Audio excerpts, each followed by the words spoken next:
Hi, I'm Jared Falacy, and Kayla actually asked me just to take a few seconds and to share with you why I believe in making love a verb.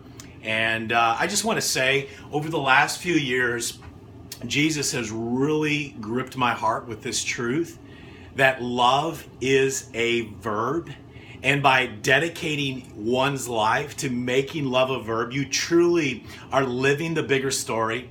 It is truly the means to leaving a lasting life legacy. And it's also the course of changing someone's world and helping Jesus rewrite their story from hopelessness to hope, from death to life, from broken to beautiful. So I love it because over the last few years, I've had the privilege and the blessing of traveling to 20 different countries. And I've had the opportunity to be in India, in Africa, in South America, Central America. I've been all over the world. And I've been with widows, I've been with those who've been trafficked, I've been with prostitutes in the sex industry, I've been with children who were vulnerable and orphaned, who didn't have moms and dads. I was with people who were literally living in a state of homelessness, both abroad and actually in Atlanta, Georgia, where on September 6, 2014, myself with James Barnett and 3 other dudes went homeless for an entire day and night so that we could walk and fully understand what it meant to be in a state of homelessness. So I just believe my worship is absolutely muted if my justice is silent. And it's something that we see in the scriptures. When you look at Amos 5, when you look at Isaiah 1, when you look at Jeremiah 5, you see James 1, you see a constant theme that truly worship has 2 aspects to it. And when you look at, there's 2 key words that God uses in the scriptures to define worship. One is abad, and the other one is shakah. And abad was used over 260 times. Shakah was used 170 plus times. Abad has this whole aspect of service or doing or action. And shakah has the designation around surrender, being prostrate, surrendering oneself.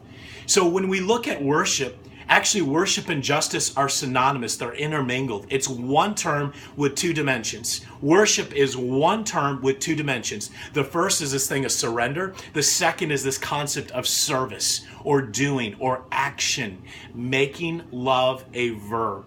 And when I make love a verb, whether it's to my friends in a state of homelessness, whether it's to my amazing friends that are children that are vulnerable or orphaned and don't have moms and dads to love them, put clothing on their bodies, put food on the table to take care of them, or whether it's ladies who've been exploited and trafficked and abused and mistreated. There's a single truth that resonates through it all. For me to live a bigger story, it's to surrender, to prostrate myself, to shakah, as the scriptures say. And then it's to go out and abad, to serve, to put love into action. And when I make love a verb, I am absolutely changing the trajectory of a child, a woman, or a person's life and their story. Jesus gets to rewrite their story from a state of hopelessness and injecting hope through the display and the demonstration of your love in action. And I love this concept because underneath it all, there's this foundational truth that absolutely is bedrock as an anchor, which says this: every person, every child, every man and woman, no matter what their story, what their situation today, every person has beauty, value, purpose, and is loved. And when I believe that and I embrace that core truth, absolutely, I can change the world. And what it does for me as this injector of hope, as this inspirer of love, by putting love into action, I get to be the hands and feet of Jesus. So won't you step out? Won't you stand up?